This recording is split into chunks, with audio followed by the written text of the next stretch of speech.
વધુ સમાચારમાં વાત કરીએ તો મહત્વના સમાચાર બનાસકાંઠાથી સામે આવ્યા છે તો મધ્યપ્રદેશમાં સરદાર વલ્લભભાઈ પટેલની મૂર્તિ જે છે પ્રતિમા જે છે તેને ખંડિત કરી તે મામલો એક ચર્ચાનો વિષય બન્યો છે।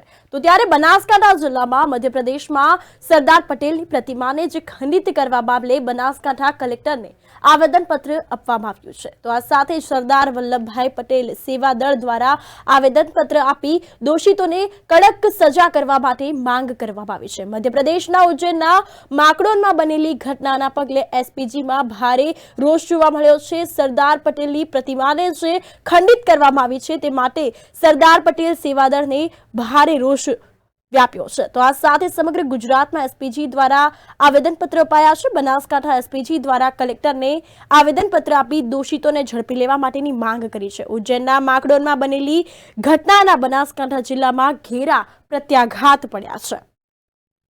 આજે અમે 25/1/2024 દિવસે જે મધ્યપ્રદેશના મોકડાન ખાતે જે સરદાર પટેલ સાહેબની પ્રતિમાને સળગાવી દેવામાં આવી, તોડી દેવામાં આવી અને રામ ભગવાનના ફોટાને જલાવી દેવાના વિરોધમાં આજે એ લોકોની ધરપકડ થાય અનિષ્ટ તત્વોની એ માટે અહીંયા આવેદનપત્ર આપવા માટે આવ્યા છે કલેક્ટરશ્રીને। તારીખ 25/1/2024ના મધ્યપ્રદેશના ઉજ્જૈન બાજુમાં આવેલ માકડોન ગામમાં સરદાર પટેલ સાહેબની પ્રતિમા અને ભગવાન શ્રી રામના ફોટાને ખંડિત કરવામાં આવ્યા છે। અસામાજિક તત્વો દ્વારા એમને સળગાવી દેવામાં આવ્યા છે।